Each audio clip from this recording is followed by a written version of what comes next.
Different forms of media can operate on many different emotional levels. Anime is especially good at this. It can tell a tragic story, present a flawed character, and present a situation that resonates with the viewer. Despite being just animation, these characters can often be more human than those presented in cinema. And just as a warning, spoilers ahead. In most situations where there are multiple properties with the same name, we're primarily referring to the anime, though there are similarities with the manga, light novel, or book. And again, I'm sure you guys have your favorite moments as well. If you feel like another anime moment deserves a place on the list, make sure to leave a comment below. Now without further ado, here are 10 anime that made us cry. Number 10, Naruto, Rock Lee Fight. If there's one thing shonen anime excels at, it's presenting two conflicting ideologies, personifying them, and having those two personas beat the crap out of each other. In Naruto, a 2005 anime by Masashi Kishimoto, two child ninjas, Rock Lee and Gaara, find themselves facing off against each other during the Chunin exam tournament arc. Leading up to this point, we've learned that Rock Lee is a ninja that has no natural talent, but has made it this far on sheer hard work. Gaara, however, has been the monster in the woods. We've only caught glimpses of his power, the remains of those who died crossing his path. While Rock Lee gives it his all, and surprises Gaara, they really are on a different level, as we learn more about Gaara's own past later in the series. Maito Guy, Rock Lee's mentor and father figure, holds off as long as he can, but finally decides to intervene, knowing that intervening on behalf of his beloved student means an automatic disqualification. Number 9, Erased, Sacrifice. Erased asks the question, what would you personally sacrifice to make the lives of those around you better? A 2016 anime by Kei Sanbe, Erased is the story of Satoru Fujinuma, a boy who can avoid life-threatening events by jumping back in time before the crisis. This time, to avoid the crisis of a serial killer framing Satoru for his own mother's death, he has jumped back to his childhood 18 years ago. Now, he must discover the identity of the serial killer, and the key is saving the life of Kaio, one of his classmates who was murdered in the present. By the end of the series, Satoru has given up 15 years of his life to a coma, all to protect those he loves. Number 8, Trigun, Death of Wolfwood. Trigun, a 1998 anime by Yasuhiro Naito, featured the fan favorite Nicholas D. Wolfwood, a man of God who wasn't above a little murdering, but we loved him anyways. Since the first time we meet Wolfwood, he's been carefree, ever smiling, and without remorse for what he's done. But facing death alone in a church, the facade is pulled away, and we see Wolfwood curse his God just a little. I'm not ready yet. There's so much left to be done. I want to stay with them. Number 7, Haikyuu, Karasuno vs. Aoba Josei. If there's one thing that sports animes taught us, it's that we have to do it for our senpais. Haikyuu, an ongoing 2014 anime by Haruichi Furudate, tells the story of an unlikely volleyball genius, Hinata, and the Karasuno Volleyball Club. Karasuno was once a great team in the region, but in the past few years has fallen to the trash heap. Hinata and several freshmen with unique sets of skills have injected new blood into the club, but with the new arrivals come growing pains. All off-season, the entire team, and not just the freshmen, have been hard at work refining their skills. But despite it all, it's still not enough to beat one of their rivals, Aoba Josei, in the last round of the Inter-High tournament. Number 6, Cowboy Bebop. You're gonna carry that weight. Cowboy Bebop is all about damaged people. A 1998 anime directed by Shinichiro Watanabe, Bebop might be one of the most pivotal pieces of media glorifying the ne'er-do-well bounty hunters.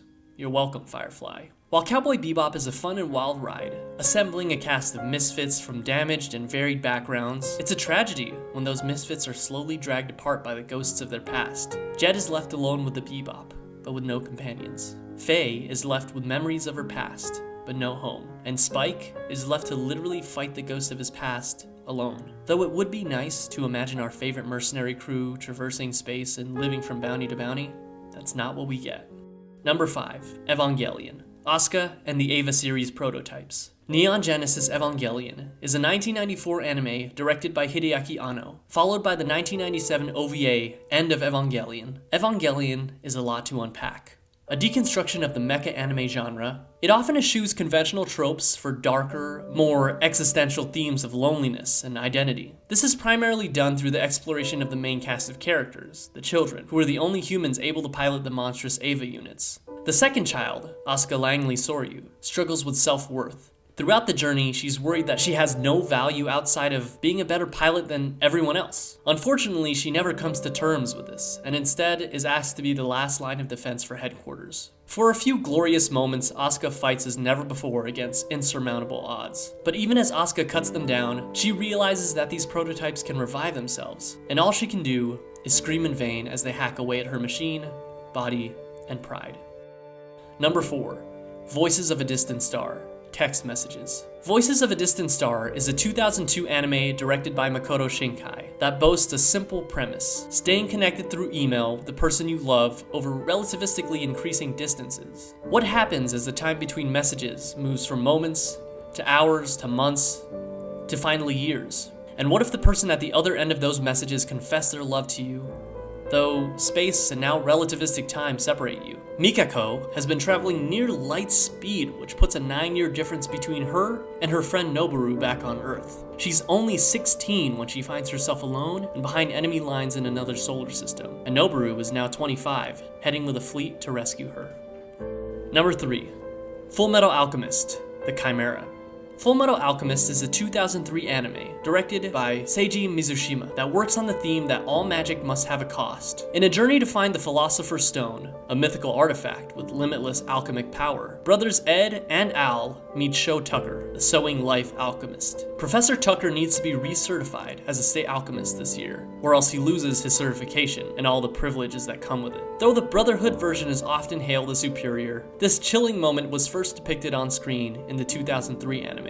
Ed and Al work with Tucker to study for their own certification test and are entertained by Tucker's daughter Nina and their family dog, Alexander. Ed's success puts only more pressure on Tucker as he fails time and time again in his specialty, creating intelligent chimeras. Tucker, in a desperate attempt, sacrifices his daughter and dog and fuses them together. He successfully completes his goal, but in turn loses his family and his certification once Ed finally learns of Tucker's vile actions. Number 2. Steins Gate. Mayuri dies again and again. Steins Gate, a 2011 anime directed by Hiroshi Hamasaki that examines the concept of time travel and destiny. Rintaro Okabe claims to be a mad scientist, but realistically is more an eccentric engineer. He chances upon time travel, first through text messages and later from memories directly transferred from his future self. True to form, Rintaro first uses this power for selfish reasons, and then begins to use the power to better the lives of those around him, granted, in weird ways. However, he's finally discovered a tragic feedback to this effect. He has now created a timeline where his best friend and loyal supporter, Mayuri, will always die. Okabe moves heaven and earth, trying out every permutation of events, literally putting himself through torture, only to watch his best friend die in front of him time and time again. Number 1. Grave of the Fireflies. Rice Balls. Grave of the Fireflies is a 1988 animated movie written and directed by Isao Takahata that depicts the struggle of a Japanese boy, Seita, and his sister, Setsuko, in World War II Japan. Tragedy after tragedy befalls Seita and his sister. Their house is destroyed in a bombing, and their mother dies from severe burns. They turn to their aunt, who takes advantage of them and drives them away from home. It all comes to a head when Seita discovers that Setsuko is dying from malnutrition. With the last of their mother's savings, he buys food for his sister, but by the time he's returned, she is delirious from hunger. So delirious that she's eaten mud and rocks that she believed to be rice balls. And while he's desperately preparing her food, she dies. Honorable mention: Violet Evergarden, A Mother's Letter. Finally, an honorable mention from one of my favorite anime, Violet Evergarden. The light novel-based anime was created by Kyoto Animation and first debuted on Netflix in 2018. The story revolves around Violet, a girl adopted at a young age by the military and taught to kill, eventually helping them win the war. When she returned from the war, she was basically a robot. She knew nothing about civilian life and had to learn how to properly express herself and empathize with others. Another veteran from the war gave her a chance and hired her to become what's called an auto-memory doll, basically a writer for others who have difficulties with reading and writing, or simply expressing their feelings in words. Although sluggish at first, Violet eventually learns how to communicate effectively with others and put their words powerfully on paper.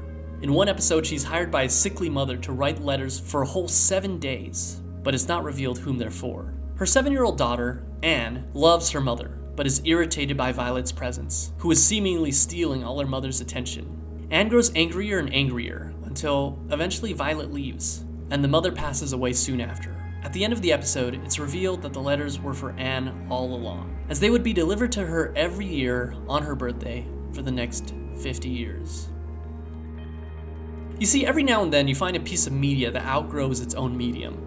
A video game that becomes more than just a simple video game. A song that becomes more than a song. A movie that becomes more than a movie. And an anime that becomes more than an anime. Almost anything can give us a sense of entertainment and enjoyment. But oftentimes, entertainment is fleeting. What's more important is something that can make us feel a deeper emotion. A movie that can make us laugh. An anime that can make us cry. A game that can give us sorrow or fear. Or a song that can give us joy. A piece of media that can make us feel something. After all, isn't that the main goal in life?